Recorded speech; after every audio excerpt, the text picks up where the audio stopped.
इस किसी में आए सिर पीछे रख, सिर पीछे रखना। हमारे वर्किंग प्रेसिडेंट साहब, वाइस प्रेसिडेंट हाजी अब्दुल डार साहब, हमारे दूसरे मंत्री योगेश साहनी जी, मनमोहन सिंह जी, और जो हमारे ये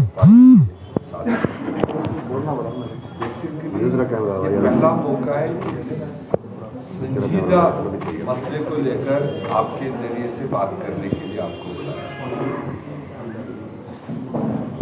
आप जानते हैं कि 2014 से ही जो मरकज में सरकार बन के आई है और फिर जो उनके तौर तरीके देश को चलाने के रहे, उसमें अक्सर बेशतर कांग्रेस पार्टी ने वक्तन फवक्तन अपना एजिटेट किया और अपनी बात भी रखी, चाहे वो पार्लियामेंट के अंदर की बात है या पार्लियामेंट के बाहर।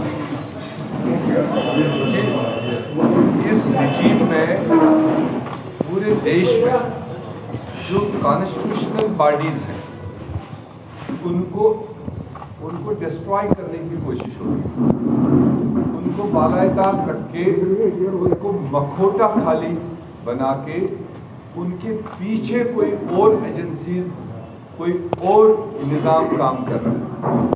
क्योंकि हमारे देश में हमारी देश की जमहूरियत ये पूरे दुनिया में मानी जाती थी। पिछले 70 सालों में जैसे हम लोग बालिग होते गए आफ्टर इंडिपेंडेंस, तो हमारा नाम पूरे दुनिया में होता था।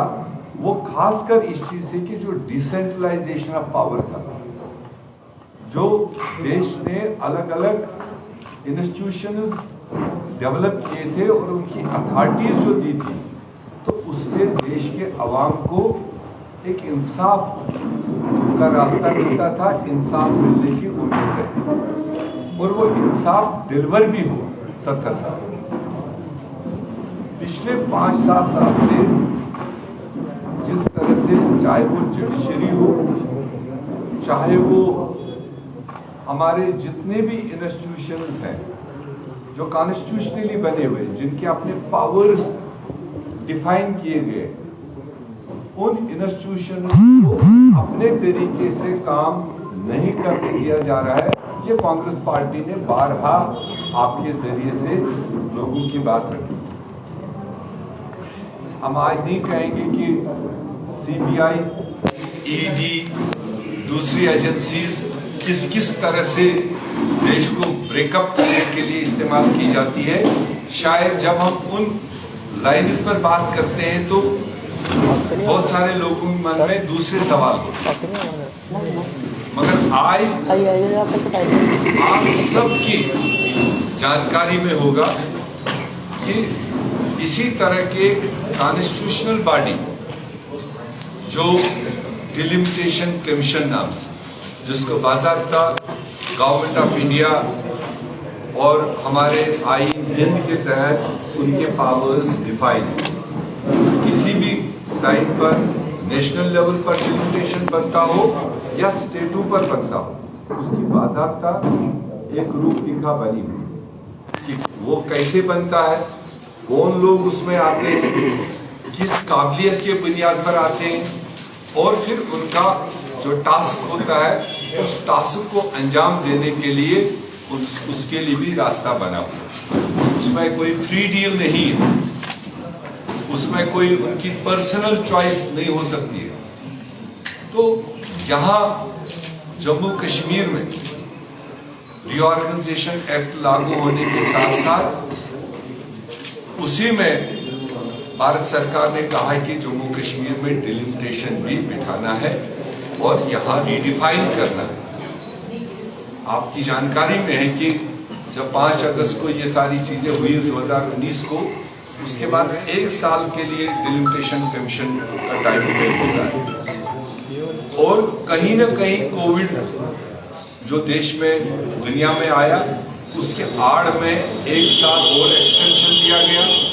हमने कहा चलो ये भी ठीक है, सारे लोग उस चीज को समझते थे और 1 साल दूसरा खत्म होते होते मात्र एक एक्सरसाइज डिलिमिटेशन कमीशन, एक आई वॉश के तौर पर किया है। जो आपने देखा प्राइम मिनिस्टर के ऑल पार्टी मीटिंग के बाद में उनका जो दौरा हुआ और सारे पॉलिटिकल पार्टीज को हमने इनवाइट किया और लोग गए भी, मगर उनके सामने कोई खाका नहीं था। वो भी एक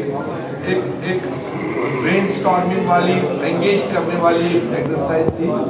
अच्छा रहता तब भी कि जब उनकी ड्राफ्टिंग बनती, जब उनका एक ड्राफ्ट तैयार हो जाता, उसको लेकर पॉलिटिकल पार्टीज को बिठा देते, वो अपनी राय देते, मगर उस वक्त उनके पास कुछ भी नहीं था। वो बातों बातों का सेशन था, तो बातों बातों में वो बता दिया गया, सारी पार्टीज ने अपनी राय बता दी। और उसके बाद अभी हफ्ता 10 दिन पहले आपने देखा कि जिस तरह से डिलिमिटेशन का जो एक बना बनाया ड्राफ्ट है वो पब्लिक डोमेन में आया, मीडिया ने टेकअप किया, अवामी हल्कों ने उस पर नजर डाली, पॉलिटिकल पार्टीज ने अपनी नजर डाली। तो आज 10 दिन 12 दिन गुजरने पर जम्मू कश्मीर के अंदर कोई एक व्यक्ति भी सामने नहीं आया जिसने इस ड्राफ्ट रिपोर्ट को वेलकम किया। पहली बात तो ये, अगर कहीं कहीं पर जम्मू कश्मीर में बातें सुनाई दे रही है, वो रोने की आवाज है, वो चिल्लाने की आवाज है, वो सारी चीज आपके सामने। और जो ड्राफ्ट को अगर मैं पहली नजर में देखूंगा, मैंने कई जगह कहा आपके मीडिया वालों के जरिए, पहले तो भाजपा ने स्टेट को खत्म करने का जो जम्मू कश्मीर नाम था उसको पूरे दुनिया में जाना जाता था, वो एबॉलिशन, यूटी बनाया, बाइफरकेट किया, वो सारी उसके हिस्से। दूसरा बड़ा जो कदम उन्होंने उठाया, जो बाहर के लोगों को यहाँ लाने का काम किया बाय वे ऑफ डोमिसाइल, और यहाँ के जमीनों पर आक्रामक अटैक करने का, यहाँ की जमीनें हासिल करने का, और यहाँ के नौजवानों के रोजगार छीनने उसमें हिस्सेदारी लेने का, ये दूसरा उनका हमला था। और तीसरा और बड़ा हमला जो अब आ रहा है वो इस डिलिमिटेशन कमीशन के जरिए। और जो भी यूनिट्स बने हुए थे, मात्र काम था 7 सीटें इंक्रीज करना। और 7 सीटें इंक्रीज करने के लिए जो मैंने पहले ही कहा, उसके लिए बाज़ाब्ता पैरामीटर्स डिफाइंड है, उसके बाहर बोलने जा सकते हैं ना, उसके बाहर कोई डिमांड कर रहा है। ऐसा नहीं कि जो उनके सामने पैरामीटर्स बताए गए हैं, मेरिट्स बताए गए हैं कि जब आप सीट इंक्रीज करोगे आपको किन किन चीजों का ख्याल रखना है। और जम्मू कश्मीर एक यूनिट है, पहले लद्दाख समेत एक यूनिट था, बाहर निकाला। आज भी जम्मू कश्मीर कंप्लीट हमारे 18 जिले एक यूनिट है। तो इस यूनिट में उन पैरामीटर्स के बुनियाद पर जहां जो चीज बनता, मगर एक अंधा काना भी देखता, आबादी कहीं ज्यादा है, आबादी के बुनियाद पर निकलना है, निकालो। आपको कोई लंबा टेरिन कहीं पर है, बहुत लंबा एरिया है और वहां लोगों को मदद करने की जरूरत है, उस बुनियाद पर आप करते तो वाजिब था। आपको कम्युनिकेशन मीन्स लोगों को देखने थे, उनको आसानी कहां से हो जाएगा, उस बुनियाद पर आप करते तो लोग वेलकम करते। तो ये सारे पैरामीटर्स आज के इस टेंटेटिव अनऑफिशियल ड्रॉप में कहीं नहीं। और अब सबसे बड़ी बात, जो हम कह रहे हैं कि इंस्टीट्यूशंस को इंडिपेंडेंटली काम नहीं करने दिया जा रहा, उनको कहीं ना कहीं मतलब कोऑर्डिनेट करके चलाया जा रहा। तो आज तक तो शायद आप भी समझते थे कांग्रेस अपोजिशन बनाए, अपोजिशन कहता है। आप लोग भी, कोई लोग हमारी बात को यकीन नहीं करते, हमारे नेशनल लीडर्स के उठाए हुए सवालों को यकीन नहीं करते, मगर आज तो सारे प्रूफ सामने आ गए। आज तो उससे कोई नकार नहीं सकता है। जिस तरह से जो यहाँ हवाएं थी साल भर पहले भी, 6 महीने पहले भी, कि ये डिलिमिटेशन तो खाली एक बोर्ड है, जो डिलिमिटेशन में बैठे हुए लोग हैं उनके हाथ में कुछ नहीं है, ये गली कोचों में कहीं बनाया जा रहा है। ये पटवारी तहसीलदार के ऊपर जो रूलिंग पार्टी के लोग हैं वो उनको डिजाइन बनवा रहे हैं। तब तो हमें कह रहे थे कि मीर साहब, अरे कांग्रेस वालों, आप आखिर से पहले ही क्यों बोल रहे हो, आप घबरा क्यों रहे हो? मगर आज वो बात साबित हुई, आज वो चीज प्रूव हुआ। मैं आपके जरिए देश के प्रधानमंत्री जी को, जिसने ऑल पार्टी मीटिंग ली, ऑल पार्टी मीटिंग में जब उनको ये खदशात बताए गए होम मिनिस्टर सिक्योरिटी को बताया कि ऑलरेडी वहां मैपिंग कहीं और खेतों में बनाई जा रही है, जिससे डिलिमिटेशन को कोई मतलब नहीं है। तो तब उन्होंने इस बात का एश्योर किया था कि आप इन चीजों पर मत जाइए। कौन सी अथॉरिटी के साथ उसने कहा कि ये एरिया मैं आपको वापस दे रहा हूं, ये एरिया आपको वोट डालेगा, और वो सारा पब्लिक डोमेन में अगर आप कहोगे तो मैं एक बार उसको सुनाना भी चाहता हूं, वरना फिर कई लोग ये सवाल उठाएंगे कि ये कैसे आप बोल रहे हैं।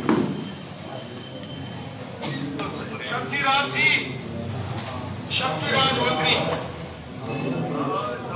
ये क्या हो रहा है? ये पंजाब में क्यों आपके परेशान है? आपने जोड़ रहा हूँ आपकी खाती शक्ति के साथ। रविंद्र राणा नहीं, मैं रविंद्र राणा बिल्कुल प्रूव कर रहा है। आपने नया जोड़ रहा हूँ, आपके साथ जोड़ रहा हूँ इस बार। सारे वोटर आपके ही यात्रा वाले।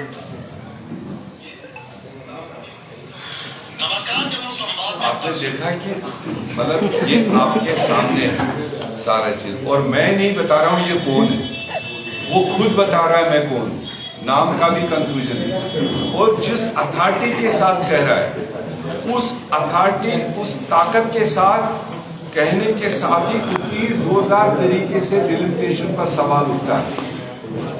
जो हम पहले कह रहे हैं, क्या रोल रहा उस सुप्रीम कोर्ट जज की, जो रिटायर्ड जज उसकी चेयरमैन है, अब कोई उसकी बात कर कोई यकीन करेगा? क्या अथॉरिटी रही अब चीफ इलेक्शन कमिश्नर को, जो उसका मेंबर है, कौन सुनेगा उसकी बात? क्या पोजीशन रही चीफ इलेक्टोरल ऑफिसर का, जो उसका मेंबर है? तो ये पब्लिक के बीच में साफ क्लियर हुआ है। मैं आज के दिन पर कोई ये रीजन या वो रीजन की बात, कोई बात नहीं, ये जिला या वो जिला, बिल्कुल नहीं। मगर आपने ड्रॉप में भी देख लिया, इन्होंने जिस तरह से जम्मू कश्मीर को तोड़-फोड़ किया, जो जम्मू कश्मीर की पहचान खत्म करने की बात कर रहे हैं और लोगों को आसाइश देने के बजाय ट्रबल्स में डाल रहे हैं। बहुत सारे एरियाज हैं जिनका नाम ही मिटा दिया। आप यहाँ सुचेतगढ़ का आज देख लीजिए, नक्शे में कई नाम है। आप सुंदरबनी नौशहरा का नाम देख लीजिए, कहीं है। आप कालाकोट का नाम ले लीजिए, कहीं एग्जिस्ट करता है। आप गांधीनगर, जो मेरे समझ के हिसाब से कहीं ना कहीं महात्मा गांधी के नाम से जिन्होंने उसको नाम रखा हो, और महात्मा गांधी भी अब इनको खलने लग गया, उस गांधीनगर को भी अबालिश करके। इसी तरह से कश्मीर के अंदर दूसरे खित्ते में कोई नूराबाद कहलाया जाता था, उसकी मीनिंग बहुत बड़ी होती थी। कोई ब्रेंग कहलाया जाता था, वो नाम एबालिश कर दिए। इसी तरह से श्रीनगर शहर में देख लीजिए, east west north south centre, जो उनके अपने नाम थे वो सारे खत्म कर दिए। तो हमारा आज कहने का मोटा मकसद जो है कि ये डिलिमिटेशन का लीक रिपोर्ट जो हमारे सामने है, हमें किसी तरीके से ये नहीं लगता है कि ये डिलिमिटेशन कमीशन ने या उसके साथ जुड़े हुए अधिकारियों ने बनाया। कम से कम वो इतना नहीं करते कि कहा मती गावरन और उसको लाकर क्या बख्तियार के साथ जोड़ रहे, जबकि लोकसभा का अभी इनको कोई इख्तियार ही नहीं था। पर फिर भी जिस तरह से 2 रेंजेस के 2 जिले उधर 2 जिले इधर लाए, तो ये तो आने वाले, अगर इस तरह से अगर इसमें अमेंडमेंट नहीं हुई, अगर इसमें रिथिंकिंग नहीं हुई, मैं तो यहाँ तक कहूंगा कि अगर इस डिलिमिटेशन कमीशन को ताकत नहीं था, अगर वो बोल नहीं पाए सरकार से, तो उनको वो चेंज करना चाहिए। ऐसे कोई लोग बिठाने चाहिए जो जम्मू कश्मीर की जोग्राफिया को, जो जम्मू कश्मीर की तूल और इसको समझते हैं। अगर आज सैटेलाइट से भी हम जम्मू कश्मीर का नक्शा देखेंगे तो आप देखिए ना कहाँ कहाँ तोड़ फोड़ किया। आप पोगल परिस्तान, आप लोगों ने अगर नाम तो सुना होगा, पोगल एक साइड में डाल दिया और परिस्तान दूसरी साइड में डाल दिया। अगर आपने गूल और संगलदान नाम सुना होगा, गूल कहीं रखा और संगलदान कहीं रखा। इसी तरह से असर को कहीं रखा, काश्तीगढ़ को कहीं रखा। तो इस तरह से ये कंप्लीटली हमने पहले दिन से कहा, ये डिलिमिटेशन कमीशन का काम नहीं दिखा देता है, ये कहीं ना कहीं डिवास्टेशन कमीशन है। इसने पूरे जम्मू कश्मीर को झंझोड़ लिया, इसने पूरे सारे लोगों को परेशान हाल कर दिया। ऐसे में अभी कमीशन ने इसको ओन भी नहीं किया, इस रिपोर्ट को डिसोन भी नहीं किया। इसलिए हमने एहतियात किया था कि हम ऑफिशियल रिएक्शन देंगे तब जब ये पब्लिक डोमेन में आए। मगर फिलहाल आज के दिन पर मेरा आपके जरिए जो मुद्दा मकसद है वो यही है कि आप जम्मू कश्मीर के लोग नहीं बल्कि पूरे हिंदुस्तान के लोग समझ गए कि किस तरह से मोदी सरकार, भाजपा सरकार इंस्टीट्यूशंस को जो आईन के तहत बनी हुई है उनके पावर्स को इरोड करते हैं, उनको एनक्रोच करते हैं, उनको कुचलते हैं, उनको दबा देते हैं और अपना काम किस तरह से निपटा रहे हैं। अगर तो ये इस साहब का बना हुआ कमीशन है, कांग्रेस और जम्मू कश्मीर के लोगों को तो कतई ये तस्लीम